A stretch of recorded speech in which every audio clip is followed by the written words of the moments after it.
관점에서 본다면 크게 두 가지의 세계관이 있습니다. 하나는 순환적 세계관이고 다른 하나는 직선적 세계관입니다. 순환적 세계관이라고 하는 것은 불교의 윤회사상과 같이 윤회사상의 근거를 둔 것으로 세상의 역사는 돌고 돈다라는 겁니다. 지금 현세에는 우리 사람으로 존재하지만 그러나 나중에 죽게 되면 짐승으로 다시 태어날 수도 있고 새가 될 수도 있고 벌레로 태어날 수도 있다 그러는 겁니다. 마찬가지로 지금 현세에서는 하찮은 짐승이나 새나 벌레라 할지라도 죽은 다음에는 사람으로도 태어날 수가 있다라는 겁니다. 오늘 부유한 사람이 다음 세상에서는 가난한 사람이 될 수가 있는 것이고 오늘 종된 사람이 다음 세상에서는 주인으로 태어날 수가 있다라고 보는 세계관입니다. 요즘 우리가 드라마를 즐겨보는 드라마를 보게 되면 이러한 윤회사상에 근거한 드라마들이 참 많이 있습니다. 그러다 보니까 우리 기독교인들 가운데도 은연중에 이런 사상에 물들어 있는 경우들이 참 많이 있습니다. 예전에 한번 장례식을 치르는데 마지막 이제 화관 예배를 드리고 마지막에 이제 작별하는 고인과 작별하는 시간이 있지 않습니까? 근데 어떤 분이 이분이 분명히 교회를 다니시는 믿음의 사람인데 어떻게 얘기를 하는가 하면 다음 세상에는 꼭 건강하게 태어나라고 아마 그분이 좀 건강치 못했던 것 같습니다. 그러니까는 다음 세상에는 꼭 건강하게 태어나라고 그렇게 이야기를 하는 겁니다. 아마 은연중에 자신도 은연중에 아마 그런 말을 하지 않았는가 생각이 되어집니다. 이처럼 순환적인 세계관이라고 하는 것은 원처럼 시작도 없고 끝도 없이 뭔가 계속해서 돌과 돌아서 또다시 태어나고 그런다라는 세계관이 바로 순환적 세계관입니다.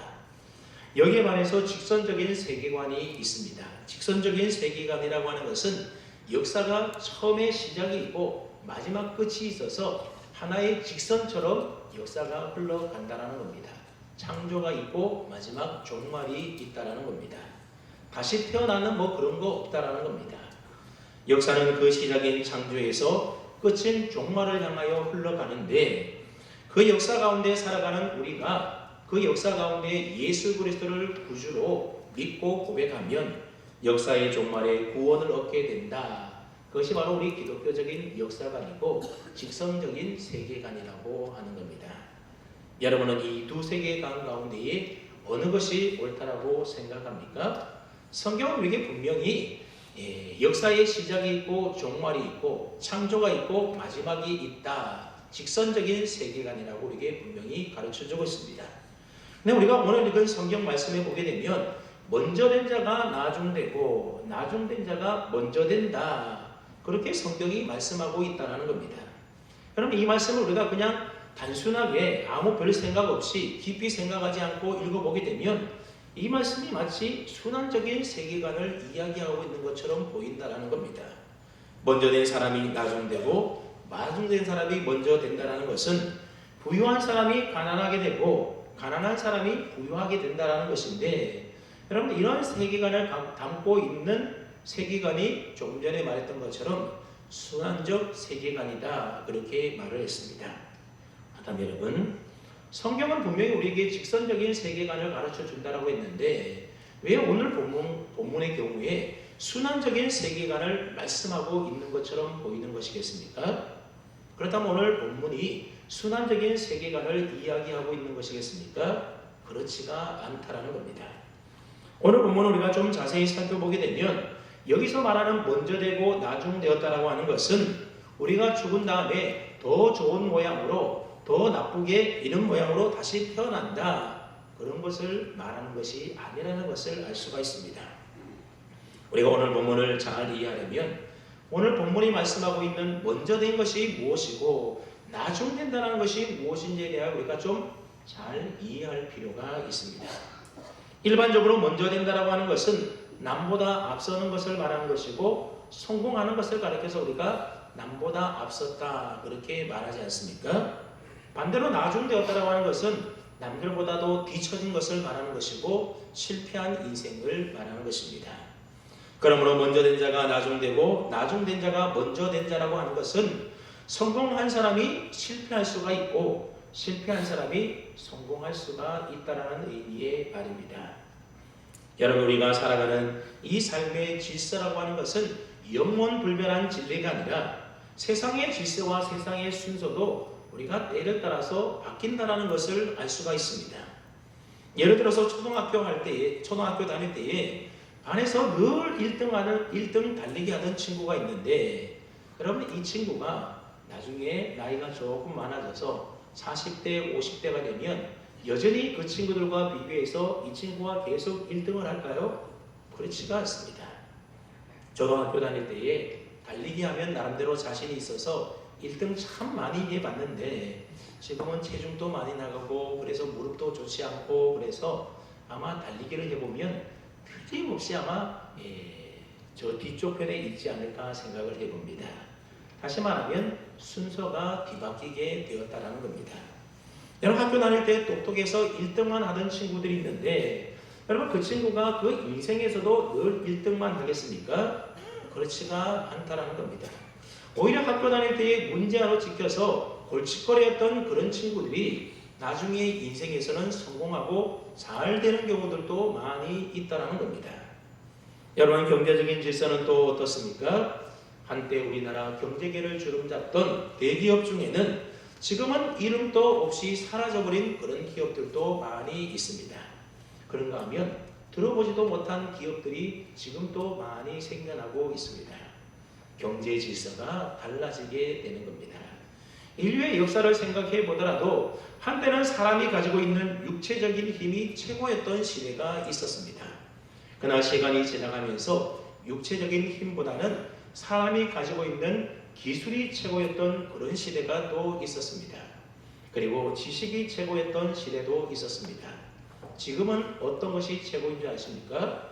지금은 정보를 가지고 있는 사람이 최고인 시대, 그런 시대로 또한 바뀌어버렸다는 겁니다.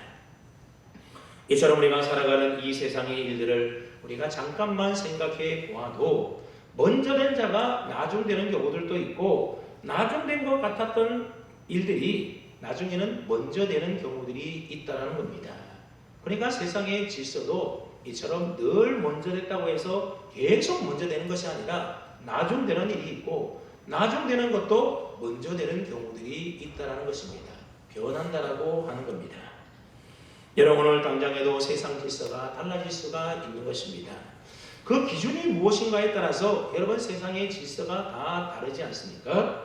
예를 들어서 초등학교 아이들을, 한 반에 있는 아이들을 다 운동장에 불러 모아서 한번 줄을 세워보는 겁니다. 근데 줄을 세울 때에 어떤 기준을 가지고 줄을 세우느냐에 따라서 순서가 다 달라질 수가 있게 되는 겁니다. 예를 들어서 공부 잘하는 순서대로 세운다면 공부 1등 하는 아이가 제일 앞에 있을 것이고 꼴등하는 학생은 제일 뒤에 있을 겁니다. 여러분, 기준을 바꾸어서 달리기 잘하는 순서대로 우리 아이를 세운다 한다면 달리기 잘하는 학생이 가장 앞에 서게 될 것이고 달리기 잘 못하는 학생이 맨 뒤에 설 것입니다. 여러분, 반에서 키가 가장 큰 아이가 있다라고 한번 생각해 보십시오. 근데 키 큰 순서대로 선다고 한다면 이 아이가 제일 먼저인 겁니다. 근데 반대로 키 작은 순서대로 선다고 한다면 이 아이는 맨 꼴찌가 되는 겁니다. 여러분, 무엇을 말하는 것입니까? 기준이 무엇인가에 따라서 그 앞서고 뒤서고 이 순서가 달라질 수가 있다, 그런 말입니다. 그렇기 때문에 뭐가 중요하다는 겁니까? 기준이 중요하다는 겁니다. 어떤 기준에 따라서 줄을 세우느냐, 그거에 따라서 때로는 먼저 된 사람이 나중될 수도 있고 나중된 사람이 먼저 되는 경우도 있다는 겁니다. 그래서 기준이 참 중요합니다. 오늘 본문의 말씀에서 먼저 된 자가 나중되고 나중된 사람이 먼저 된다라고 하는 것은 그저 세상이 돌고 돈다라고 하는 순환적인 세계관을 말하는 것이 아니라 하나님이 세워놓으신 그 기준에 따라서 순서가 달라지게 된다라고 하는 겁니다. 이 세상적으로 볼 때는, 세상적인 기준으로 볼 때는 이 사람이 분명히 더 앞선 사람인데 하나님의 기준으로 본다면 세상적으로 볼 때는 앞선 사람이 뒤설 수가 있고 세상적인 기준으로 볼 때 뒤섰던 사람이 하나님의 기준으로 볼 때는 앞설 수가 있다. 그것에 대하여 이야기하고 있는 겁니다. 그다음에 여러분, 하나님의 기준이라는 것이 무엇이겠습니까? 하나님은 사람의 무엇을 보신다는 겁니까? 여러분, 사람이 사람을 평가할 때는 어떤 것으로 그 사람을 평가합니까? 그 사람이 가지고 있는 외형적인 것들, 외모나 조건이나 환경이나 그런 외형적인 것들로 그 사람을 판단하고 평가하게 됩니다. 그래서 그 사람이 가지고 있는 재산이 얼마인지, 이 사람이 학력이 얼마 정도 되는지, 가정의 환경과 배경이 어떠한지 뭐 이런 것 가지고 그 사람을 평가를 내리지 않습니까? 그래서 이 사람이 저 사람보다 더 낫고, 저 사람은 이 사람보다 더 못하고, 이 사람은 저 사람보다 더 성공했고 또 실패했고, 이런 기준을 우리는 다 사람들의 가지고 있는 외형적인 것들로 그 사람을 평가한다는 겁니다. 그래서 사람들은 이러한 평가 때문에 어떤 사람은 우쭐대기도 하고, 어떤 사람은 그것 때문에 속상해하는 사람들도 있다는 겁니다. 하지만 여러분, 하나님은 이런 거 보실까요? 안 보실까요? 사람들이 보는 외형적인 것들 하나님은 결코 보시지 않는다는 겁니다. 여러분, 하나님이 우리가 가지고 있는 재산이 많고 적음을 따라서 사람은 그 사람을 성공했다, 실패했다 평가 내리지만 하나님은 그렇게 보실까요? 안 보실까요? 결코 그렇게 보지 않는다는 겁니다. 왜냐하면 사람이 아무리 부자가 되어서 많은 것을 소유하고 있다 하더라도 천지 만물을 창조하신 하나님 앞에 그 부유함을 자랑할 것이 있겠습니까? 하나님이 보실 때는 억만장자나 가진 것이 없는 사람이나 하나님과 비교해 볼 때는 다 도토리 기저귀처럼 그게 그거라는 겁니다. 사람이 볼 때는 억만장자가 더 많은 평가 성공한 사람이라고 얘기하고, 가진 것이 없는 사람이 실패한 인생이라고 보지만 하나님이 보실 때는 그 사람이 그 사람이고 그게 그거라는 겁니다. 여러분, 하나님은 사람의 지식도 보지 않습니다. 아무리 똑똑한 사람이라 할지라도 지혜의 근본이 되시는 하나님 앞에서 그 사람이 가지고 있는 지식이라는 것은 결국 하찮은 것에 불과하다는 겁니다. 여러분, 사람의 건강도 마찬가지지 않습니까? 아무리 건강한 사람이라 할지라도 영원하신 하나님 앞에서는 다 아침 안개와 같은 인생일 뿐이라고 하는 겁니다. 그다음에 여러분, 하나님은 우리 사람을 보실 때에 무엇을 가지고 판단하고 기준을 가지고 계시겠습니까? 사무엘상 16장 7절 말씀에 보면 하나님께서 사무엘 선지자에게 이렇게 말씀합니다. 그의 용모와 키를 보지 말라. 다시 말하면 그 사람이 가지고 있는 외형적인 것, 그것 가지고 그 사람 판단하지 말라는 겁니다. 내가 이미 그를 버렸다라는 겁니다. 내가 보는 것은 사람과 같지 아니하니 사람은 외모를 보거니와 나 여호와는 사람의 중심을 보느니라. 그러면 사람은 사람의 외형적인 것, 외모를 보고 그 사람이 가지고 있는 환경적인 조건, 여러 가지 이런 것들을 보지만 하나님은 우리의 무엇을 보신다는 겁니까?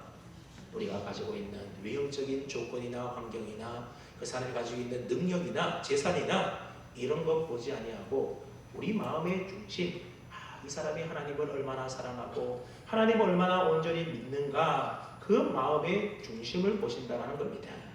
그리고 히브리서 11장 6절 말씀해 보게 되면 믿음이 없이는 하나님을 기쁘시게 못한다, 그렇게 말하고 있습니다.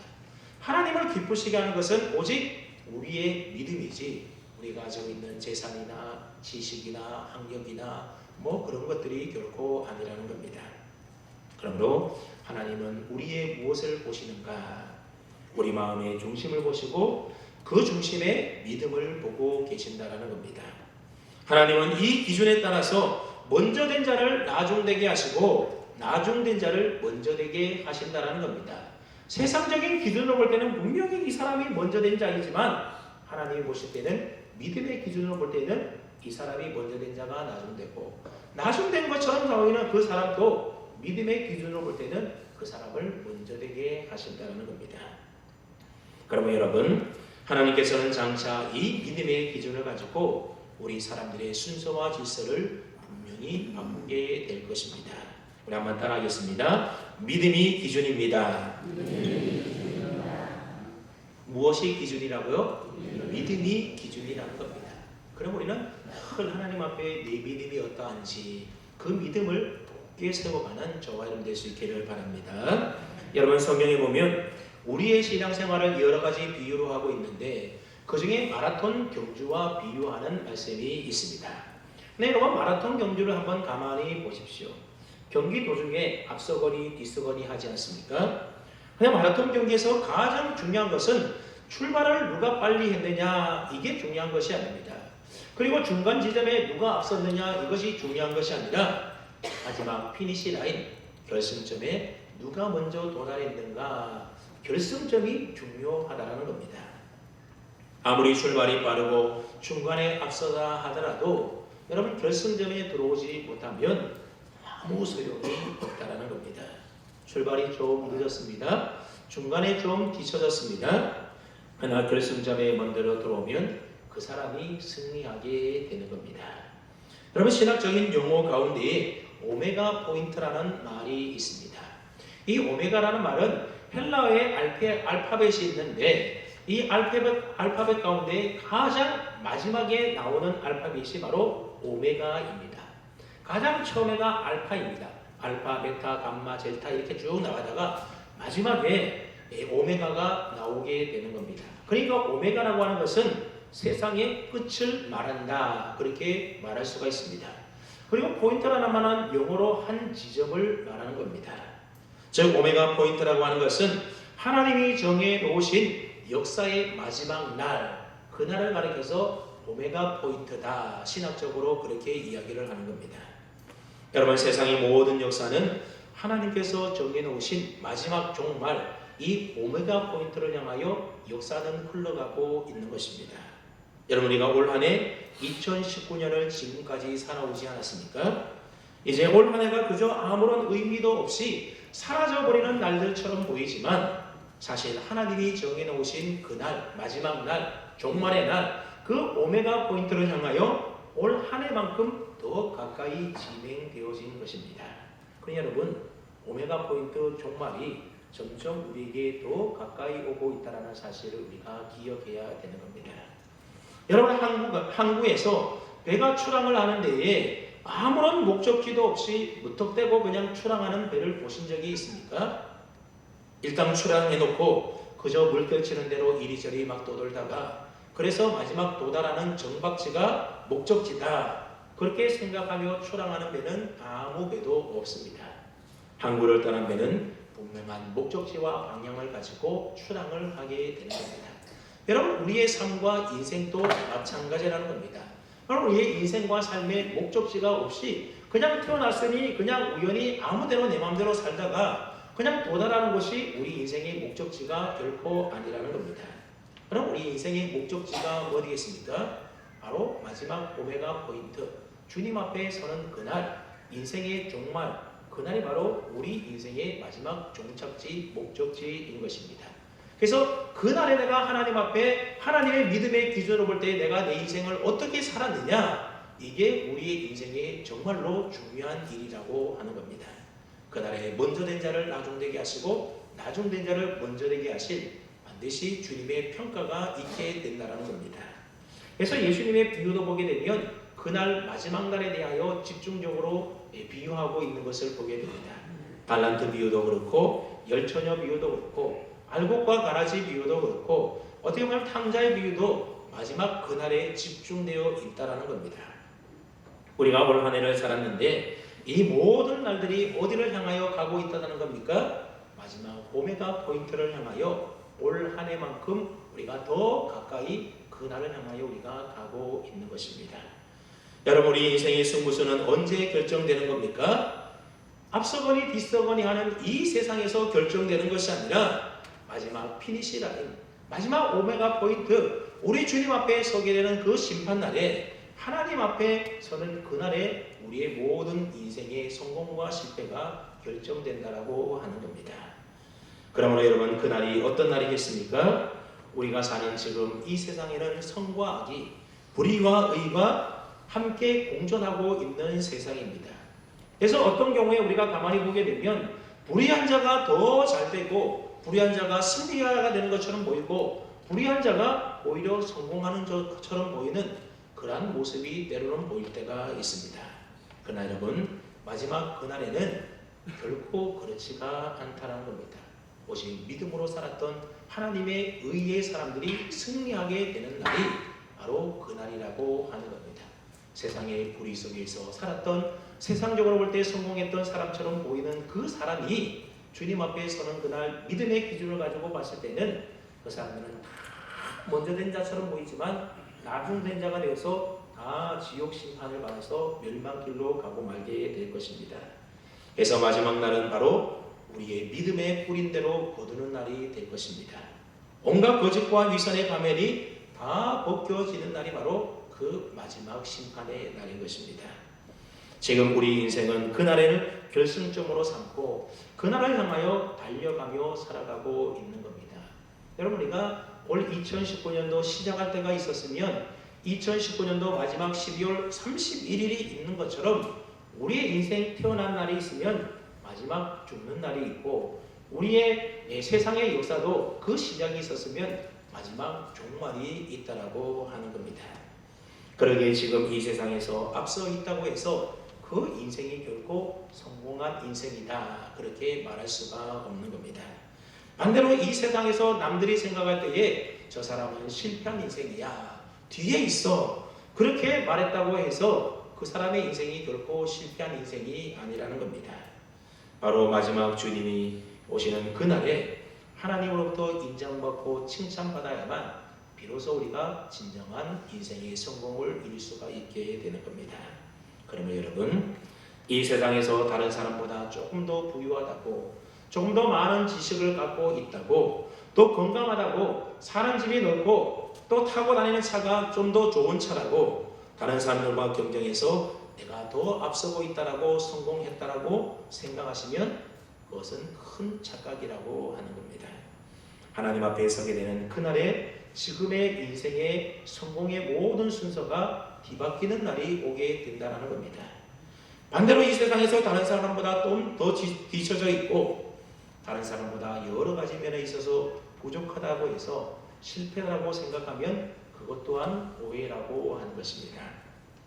하나님 앞에 서는 그 순간 믿음의 기준을 가지고 판단할 그때에는 실패한 인생처럼 보이는 그 인생이 성공한 인생으로 바뀔 수가 있다고 하는 겁니다. 왜냐하면 하나님께서는 성공과 실패의 기준을 세상의 기준과는 다르게 믿음의 기준을 가지고 판단하시기 때문에 그렇습니다. 세상 사람들이 세워놓은 기준이 아니라 하나님이 세운 믿음의 기준을 가지고 사람을 판단하실 때에 먼저 된 자는 나중 될 것이고 나중 된 자는 먼저 된 자가 있게 될 것이라는 겁니다. 그러면 여러분, 믿음 없이 그저 세상적인 기준으로 성공했다라고 착각하며 살아가는 사람들 결코 부러워하지 마시기 바랍니다. 진짜 성공한 사람은 그들이 아니라 믿음을 가지고 살아가는 오늘 저와 여러분들이 진정한 성공한 사람들이라고 하는 겁니다. 그러면 저와 여러분 모두가 이러한 믿음의 자존감과 자부심을 가지고 살아갈 수 있기를 바랍니다. 그런 의미에서 우리가 옆 사람 한번 축복하며 인사할 때에 믿음을 가진 당신이 진짜 성공한 사람입니다. 한번 인사해 보겠습니다.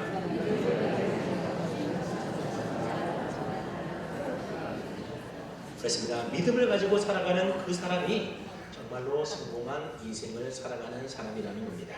근데 여러분, 물론 그날에는 믿음이 있는 사람들이 하나님 앞에 인정을 받고 칭찬을 받아서 먼저 된 자가 될 것인데, 그리고 믿음이 없는 사람들과 그 순서가 바뀌게 될 것이 당연한 일이지 않겠습니까?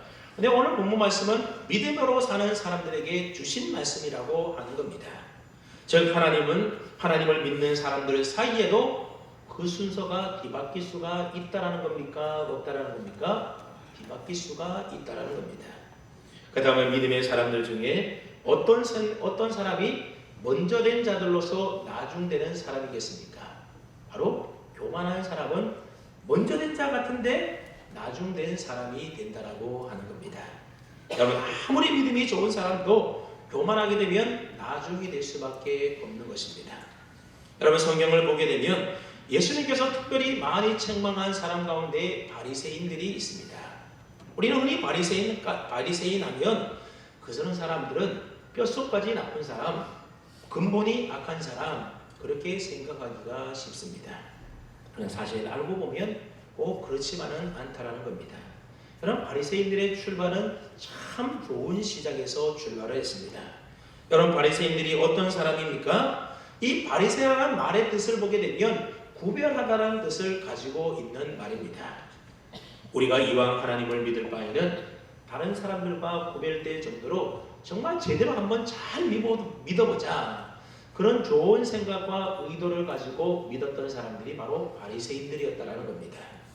그래서 하나님을 어떻게 하면 우리가 잘 믿을 수 있을까 연구하고 노력하기 시작했습니다.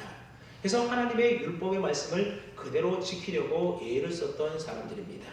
그런데 여러분, 이 사람들의 시작과 출발이 좋았습니까? 나빴습니까? 시작이 참 좋았다라는 겁니다. 그 결과 다른 사람들로부터 저 바리새인들은 정말 우리와 다르게 구별되게 살아가는 참 훌륭한 사람들이다, 그렇게 모든 사람들에게 칭찬받고 사랑받았다라고 하는 겁니다. 그렇게 인정받고 칭찬받았다면 어떻게 해야 되겠습니까? 더 겸손히 낮은 마음을 가지고 하나님을 더 잘 섬겨야만 했던 겁니다. 그런데 바리새인들은 이 교만이라고 하는 고개를 넘지 못했던 겁니다. 사람들로부터 칭찬을 받기 시작하니 마치 자신들이 무엇인가 된 줄로 착각을 했던 겁니다. 그래서 자신들도 지킬 수 없는 여러 가지 법을 만들어 놓고 자신들은 그 법을 잘 지키는 것처럼 외식하기 시작했다라는 겁니다. 왜 그렇겠습니까? 이제는 잘 믿는 것보다도 남들에게 칭찬받고 인정받는 것들이 그들에게 더 중요한 기준이 되었기 때문에 그렇습니다. 하나님을 잘 믿는 것은 아예 뒤로 가버리고 이제부터는 어떻게 하면 남들에게 내 외식적인 모습을 통하여, 겉으로 꾸민 외적인 모습을 통하여 남들에게 더 인정받고 칭찬받을까, 오직 여기에만 관심이 있는 겁니다. 그렇게 높아지려고 교만해지다 보니 결국 먼저 된 자였던 이 바리새인들은 예수님에게 독사의 자식이라고 책망을 받는 나중된 사람이 되었다라는 겁니다. 그렇습니다, 여러분. 이처럼 우리가 교만하게 되면 먼저 된 자도 나중되게 되는 것입니다. 여러분, 오늘 본문 앞에 보게 되면 23절, 24절 말씀에 부자가 천국에 들어가는 이야기가 나오는데, 부자가 천국에 들어가는 것은 낙타가 바늘기로 들어가는 것보다도 더 어렵다, 그렇게 예수님이 말씀하고 있습니다. 여러분, 예수님의 이 말씀이 부자가 나쁘다 그런 말입니까? 결코 그런 말이 아닙니다. 부자가 천국에 들어가는 것은 불가능하다라는 말입니까? 그런 말도 아닙니다. 불가능한 것이 아니라 어렵다 그런 말입니다. 왜 어렵겠습니까? 물론 다 그런 것은 아니겠지만 많은 경우에 많은 것을 소유하고 있는 이 부자들 경우에는 하나님보다도 물질을 더 사랑하게 되고 물질을 더 의지하게 되는 경우가 있다는 겁니다. 이런 부자 청년 이야기 알지 않습니까? 부자 청년이 예수님께 나와서 어떻게 하면 영생을 얻겠습니까? 영생을 얻고 싶어 했습니다. 예수님께서 계명을 지켜라, 그리고 너가 가지고 있는 모든 것 다 팔아서 가난한 사람들에게 나누어주고 그리고 나를 쫓으라 했을 때 이 부자가 어떻게 했다는 겁니까? 그는 재물이 많은 거로 근심하며 돌아갔다 말하고 있습니다. 예수님을 따르고 영생을 얻는 것보다도 물질을 사랑하는 것에 더 마음이 있었다 그런 말입니다. 그러니 여러분, 그래서 부자가 구원받기 어렵다, 예수님이 그렇게 말씀하고 있는 겁니다. 여러분, 이것은 지금도 마찬가지입니다. 일반적으로 이 세상에서 성공한 사람, 많은 재물을 가지고 있는 부유한 사람, 세상에 권력이 있는 사람들이 예수님을 믿는 것이 쉽겠습니까? 어렵겠습니까? 쉽지가 않다라는 겁니다. 오히려 가난하고 병들고 힘들고 어려운 사람, 이런 사람들이 오직 예수님을 통하여 소망을 얻고 하늘의 소망을 두고 믿음으로 살아가게 되는 겁니다. 여러분, 이처럼 자신이 갖고 있는 권력과 물질과 지식과 능력을 대단한 줄로 착각하며 살아가기 때문에 그런 사람들이 그 교만함으로 인하여서 하나님을 잘 섬기기가 어렵기 때문에 그들이 세상적으로 볼 때는 먼저 된 자처럼 보이지만 결국 나중된 자일 수밖에 없다는 겁니다. 그러나 하나님 앞에 우리 모든 인간들은 하나님이 우리에게 은혜 주시지 않으면 사실 우리는 하나님 앞에 아무것도 아닌 벌레만도 못한 존재가 우리들인 것입니다. 그럼에도 불구하고 자신이 소유한 그 무엇으로 인하여 나는 먼저 된 자라고 교만하게 되면 그 사람은 점점 나중된 자가 되는 것입니다. 그럼 여러분, 착각하지 말아야 됩니다. 교만하지 말아야 됩니다. 무엇인가 남들보다 앞서 있다라고 생각할 때에, 남들보다 내가 더 많은 소유를 갖고 있다라고 생각되어질 그때에, 그리고 이 정도면 성공했다라고 생각할 그때에 우리는 더 겸손히 낮은 마음으로 주님을 온전히 섬겨나가는 자가 되어야 하는 겁니다. 야고보서 4장 6절 말씀해 보면 하나님은 교만한 자를 물리치시고, 하나님은 어떠한 자를 물리치신다는 겁니까? 교만한 자에게 하나님은 결코 은혜 주시지 않고 물리친다는 겁니다. 그러나 겸손한 자에게는 하나님이 은혜를 베풀어 주신다. 성경이 약속하고 있습니다. 그러므로 저와 여러분 모두가 늘 우리 주님 앞에 겸손하여서 먼저 된 자로서 나중되는 그런 어리석은 자가 한 명도 없기를 주님의 이름으로 축원합니다. 아멘. 먼저 된 자가 나중되는 경우가 교만 때문이라고 한다면, 반대로 나중된 자가 먼저 되는 능력은 무엇이겠습니까? 그 능력은 바로 성실함이라고 하는 겁니다. 여러분, 토끼와 거북이 동화 이야기 잘 알고 있지 않습니까? 토끼와 거북이가 달리기 경주를 했습니다. 근데 여러분, 거북이는 도저히 이길 수 없는 경기에서 나중에 토끼를 이기고 승리하지 않습니까? 왜 그렇게 됩니까? 토끼가 방심하고 교만했기 때문입니다. 근데 여러분, 토끼가 교만한 것, 방심한 것, 그게 전부가 아니라는 겁니다. 토끼가 교만하고 방심하고 낮잠을 잤다 할지라도 거북이가 아예 처음부터 내가 어떻게 토끼를 이길 수가 있겠어 하고 포기하고 아예 움직이지 않았다라고 한다면 아마 거북이는 이기지 못했을 겁니다. 내 거북이는 이길 수 없는 것 같은 그 경기에서도 결코 포기하지 않냐고 결승점을 향하여 한 걸음 한 걸음 느리지만 그 목표를 향하여 성실하게 달려갔던 겁니다. 그것이 능력이 되어서 결국 이기게 되더라는 것입니다.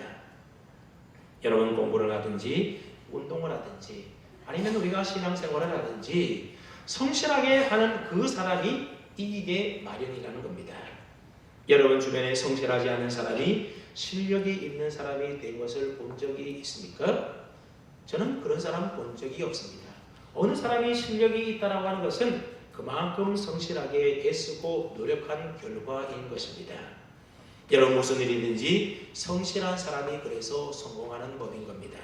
왜냐하면 성실함이 능력이기 때문에 그렇습니다. 여러분, 우리의 신앙생활도 마찬가지라는 겁니다. 어느 날 갑자기 우리의 신앙생활이 좋아질 것이다, 교회 오래 다니다 보면 저절로 우리의 신앙생활이 좋아지겠지, 그렇게 생각하는 것은 너무 낭만적인 생각이라는 겁니다.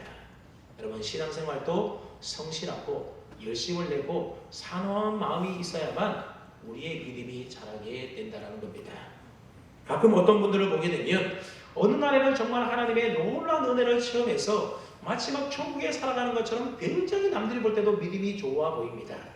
근데 이 사람이 나중에 좀 며칠 어느 날 가보니 한없이 그 믿음이 또 침체되고 또 막 추락이 되어서 신앙의 바닥을 헤매는 것처럼 보이는 사람이 있습니다. 신앙의 기복이 그만큼 심하다는 겁니다. 네, 여러분, 이런 기복이 심한 사람보다는 꾸준하고 성실하게 신앙생활해 나가는 그 사람이 바로 신실한 믿음의 사람인 것입니다. 우리가 올 한 해 동안 매주 하나님 앞에 이렇게 나와 예배드리지 않았습니까? 네, 여러분, 우리가 매주마다 예배드리는 것 사실 아무것도 아닌 것처럼 보일지 모르지만 이렇게 매주마다 하나님 앞에 나와 예배하는 것이 바로 신실함이고, 이 신실함을 통하여 우리의 믿음이 하나님 앞에 점점 자라나게 되는 것입니다. 여러분, 날마다 하나님의 말씀을 읽고 묵상하고 기도하는 것, 그것이 바로 우리 신앙의 성실함인 것입니다. 그렇게 신앙생활을 성실하게 감당하게 될 때에 우리가 점점 하나님 앞에 더 가까이 나아갈 수 있게 되는 겁니다. 그래서 출발은 나중되었을지라도 점점 하나님 앞에 이처럼 성실함으로 나아갈 때에 먼저 된 자라고 하나님께 인정을 받게 되는 것입니다. 우리는 흔히 야구 경기를 가르쳐서 9회 말 투아웃부터다, 그렇게 이야기들을 합니다. 9회 말 투아웃이면 거의 경기가 끝난 시간이지 않습니까? 그러나 아직 완전히 끝난 것이 아니라는 겁니다. 어떤 경기를 보면 9회 말 투아웃이라고 해서 이제는 이겼다 그렇게 자만하고 방심하다가 경기를 망치는 경우들이 있습니다. 반대로 9회 말 투아웃이지만 포기하지 않고 끝까지 최선을 다하여 역전승에서 이기는 경기도 있습니다. 여러분, 어쩌면 오늘 이 시간이 2019년도에 있어서는 9회 말 투아웃과도 같은 시간이라는 것입니다. 해마다 이맘때가 되면 아마 많은 분들이 한 해를 마감하면서 올 한 해 성공했는지 실패했는지 아마 우리의 인생을 결산해 보게 될 겁니다. 아마도 사업을 하시는 분들은 수입이 많고 적음을 가지고 올 한 해 성공했는지 실패했는지를 아마 결정해 볼 것이고, 운동선수들은 운동 경기에서 얼마큼 승리를 했는지 그 승률을 가지고 아마 성공했는지 실패했는지를 결정해 볼 것입니다. 그 다음에 오늘 저와 여러분들은 무엇을 가지고 어떤 기준을 가지고 올 한 해를 결산해야 되겠습니까? 우리 믿음의 사람들은 내 믿음이 어떠했는지, 하나님 앞에 내가 얼마나 성실했는지 그 믿음의 기준을 가지고 올 한 해를 결산해 볼 수 있어야 됩니다. 올 한 해 살아오는 동안에 남모르게 어려움과 고난이 있고 한숨과 눈물로 얼룩진 한 해라 할지라도 그 일들 때문에 하나님 앞에 나와서 엎드려 기도하게 되었고, 그 일들 때문에 하나님만 의지하여서 믿음이 더 단단해졌다라고 한다면, 그래서 우리의 믿음이 더 성장했다라고 한다면 그 사람은 올 한 해 성공한 것입니까? 실패한 것입니까? 세상적인 기준으로 볼 때는 실패해 볼지 모르지만, 그러나 믿음의 기준으로 볼 때는 하나님 앞에서는 우리의 삶이, 올 한 해의 삶이 성공이라고 하는 겁니다. 그러나 올 한 해를 우리가 살아가는 과정 가운데 아무 어려움 없이 다른 사람보다도 더 잘되고 형통하고, 그래서 부유해지고 더 높아지고 우리 모든 마음의 소원 다 이루었다 할지라도, 그래서 세상적인 기준으로 볼 때는 올 한 해 참 잘 살았다고 성공했다라고 말할 수 있을지 모르지만, 그러나 그럼에도 불구하고 기도하지 않고 말씀 안에 살지 않고 그저 그렇게 그냥 믿음 없이 한 해를 지내왔다라고 한다면, 믿음의 결산으로 볼 때 그 사람은 올 한 해 성공했다라고 볼 수가 없는 것입니다. 사랑하는 여러분, 이제 우리 모두가 9회 말 투아웃과 같은 시점에 있습니다. 그래도 참 감사한 것은 아직 우리의 인생이 끝이 아니라는 겁니다. 다시 또 시작할 수가 있다는 겁니다. 하나님께서 2020년이라고 하는 새해를 우리 모두에게 준비해 두셨습니다. 다시 한번 기회를 주시고 그 기회를 통하여 나중되었던 우리들로 하여금 먼저 될 수 있는 기회를 우리에게 또다시 부여해 주었습니다. 이제 한 해를 마무리하면서 하나님 앞에 우리 모두 겸손해야 하겠습니다. 그리고 다가오는 2020년도 새해는 더 겸손한 마음으로 성실하게 믿음을 가지고 신앙생활을 잘함으로 우리 믿음의 큰 진보를 이루어서 나중된 자로서 먼저 될 수 있는 자들이 다 될 수 있기를 바랍니다.